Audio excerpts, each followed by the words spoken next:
Donc, bonsoir à tous.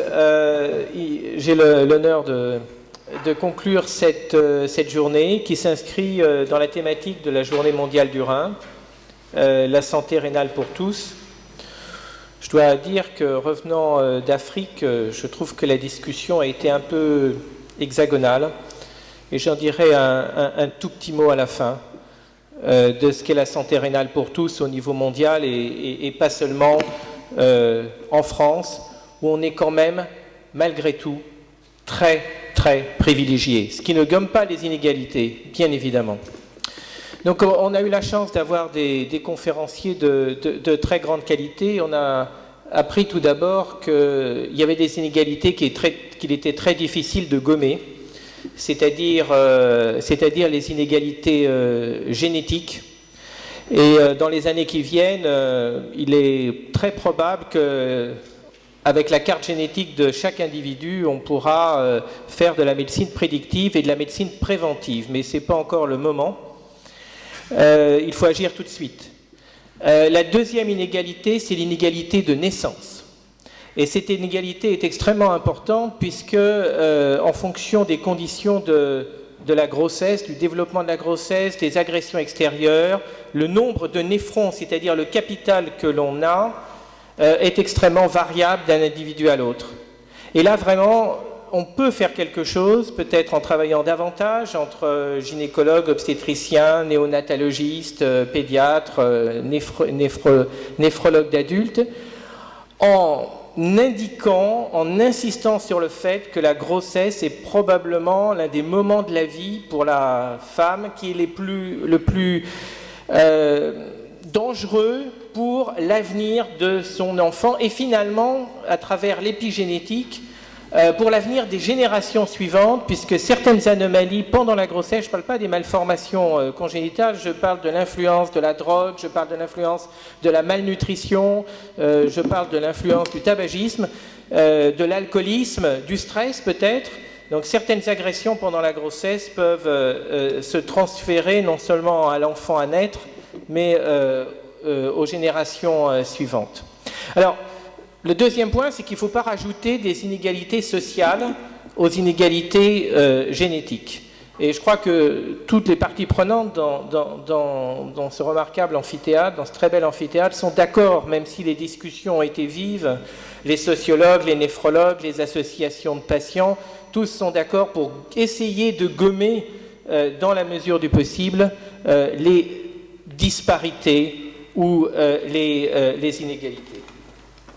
Alors, le point suivant, c'est que pour gommer ces disparités, il faut augmenter, accroître notre connaissance de la maladie rénale au stade 3 et 4, et puis ensuite au stade de la dialyse et de la transplantation. Trois conférenciers ont exprimé leur point de vue à ce sujet, mais je voudrais tout à fait saluer l'initiative CKD Reins, coordonnée par Bénédicte Stingel, entrant dans le cadre du Grand Emprunt.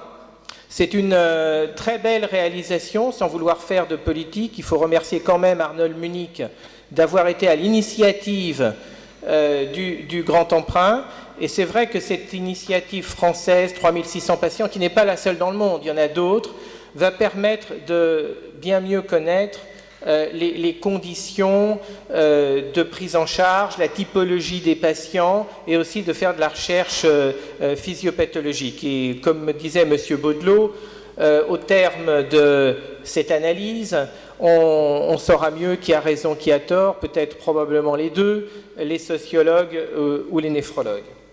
Bon, alors on ne va pas attendre pour mettre en place des actions. On a eu le privilège d'accueillir Claude Evin, directeur de l'ARS d'Île-de-France, qui nous a fait part de son plan d'action en 3 points.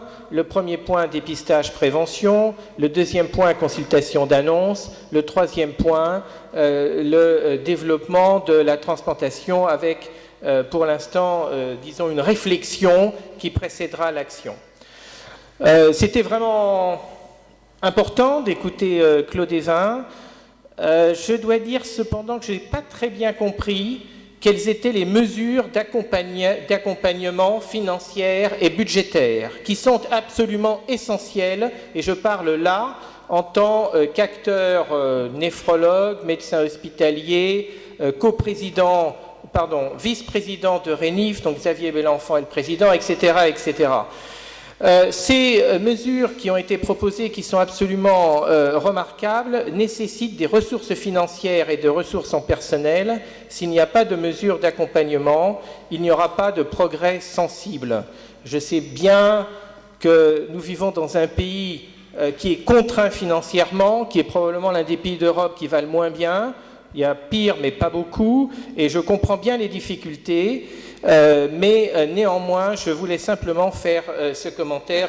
J'aurais été heureux de pouvoir discuter personnellement avec Claude Évin à ce sujet, peut-être en aurais-je l'occasion.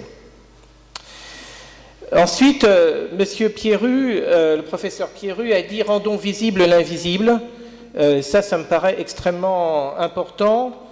Gommons les inégalités, d'autres diraient gommons les disparités. C'est aussi un objectif qui m'apparaît tout à fait remarquable, mais qui va nécessiter du temps. Et il faut agir tout de suite pour les patients, éviter qu'encore 40% des patients à l'hôpital Tenon, qui est un centre de néphrologie pourtant bien connu, mais dans l'Est parisien, arrive au stade d'insuffisance rénale terminale, c'est-à-dire en dialyse, sans avoir vu un néphrologue. Et je partage complètement le point de vue du professeur Pierru sur le fait que ce pays n'est pas proactif. Et que la seule façon, me semble-t-il, de gommer rapidement les inégalités, c'est d'être proactif. Et je voudrais simplement proposer ou amener dans la discussion deux mesures. La première, puisque la prévention repose sur le dépistage, et le dépistage permet la prévention, c'est le dépistage au moment de la journée citoyen. C'est une initiative qui a été prise par Dara Chamanesh au nom de RENIF, qui n'a pas reçu jusqu'à présent peut-être toute l'écoute qu'elle aurait méritée. Or, la journée citoyen dont le président Hollande a dit qu'elle allait être développée, institutionnalisée à la suite des actes de terrorisme du début de l'année, qui permettrait effectivement une mixité sociale qu'on n'a malheureusement pas dans notre pays, cette journée citoyen pourrait être aussi l'occasion d'un dépistage qui ne coûte rien, la bandelette urinaire, pour vous faire plaisir, et la prise de la tension artérielle, et aussi le dépistage d'autres anomalies sociales, médicales, et simplement la prise de conscience qu'on existe les uns avec les autres, qu'on est blanc, noir, gris ou vert de gris. Et puis, la deuxième mesure, on a entendu au CAP récemment, comme je l'ai indiqué ce matin, et puis Rémi Salomon l'a redit, que le petit poids de naissance, moins de 2,5 kg, était un facteur majeur de maladie rénale, d'hypertension artérielle, de diabète.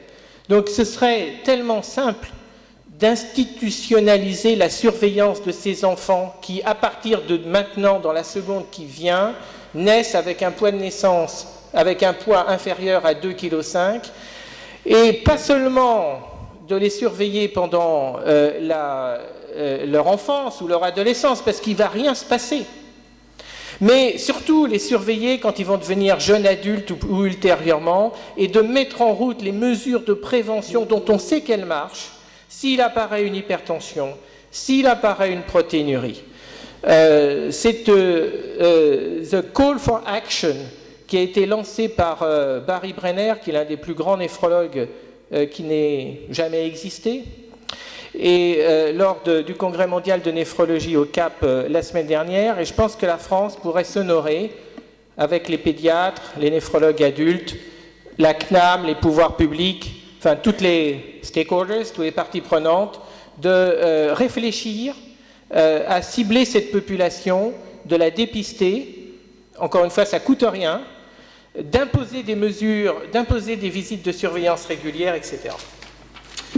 Et pour terminer, deux petits commentaires. Ne pas oublier la prise en charge psychologique. On a vu que cette prise en charge psychologique ou parfois psychiatrique avait des bases scientifique dans l'amygdale, et qu'on pouvait faire quelque chose, et que malheureusement la dépression du patient insuffisant rénal et surtout du patient dialysé, voire du patient transplanté, n'est pas prise en compte, ou suffisamment.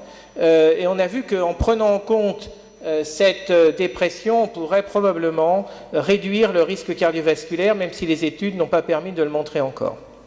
Le deuxième commentaire est le suivant.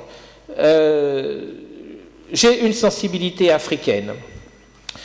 Je trouve qu'il est bien de se remémorer à l'occasion de cette journée mondiale du rein que des disparités bien plus grandes encore existent dans le monde et ne pas s'en laver les mains. Par exemple, en Afrique du Sud, vous avez parlé, Monsieur Pierru, de filtres ou de tri. Je n'ai pas du tout aimé, je dois vous le dire, ce mot, mais nous pourrons nous en expliquer. En Afrique du Sud, il y a un véritable tri. Car seulement 10% des patients insuffisants rénaux auront accès à la dialyse. 40% des Africains du Sud avant l'âge de 40 ans, entre 20 et 40 ans, sont HIV positifs. Les patients qui sont HIV positifs et qui sont en insuffisance rénale n'ont pas accès à la dialyse. Ils sont condamnés à mort. Sauf que une femme géniale qui s'appelle Elmi Muller au Cap a institué un système de transplantation rein HIV positif, rein de donneurs HIV positifs pour malades HIV positifs. Et ça marche remarquablement. Alors c'est vrai qu'il y a un tri. C'est vrai aussi qu'il y a un tri dans les pays d'Afrique. Il y a trop d'enfants qui meurent d'insuffisance rénale aiguë parce qu'ils sont déshydratés, parce qu'ils ont une infection, parce qu'ils sont mordus par un serpent. Et comme ils ne peuvent pas être dialysés chroniques, il y a une initiative qui s'appelle Save Young Lives, de mise en place de la dialyse péritonéale pour franchir la phase d'insuffisance rénale aiguë. Donc cette dernière petite pensée, pour ce continent et pour d'autres, pour dire qu'on est quand même très privilégié, même si on doit gommer les disparités qui malheureusement nous assaillent. Merci beaucoup.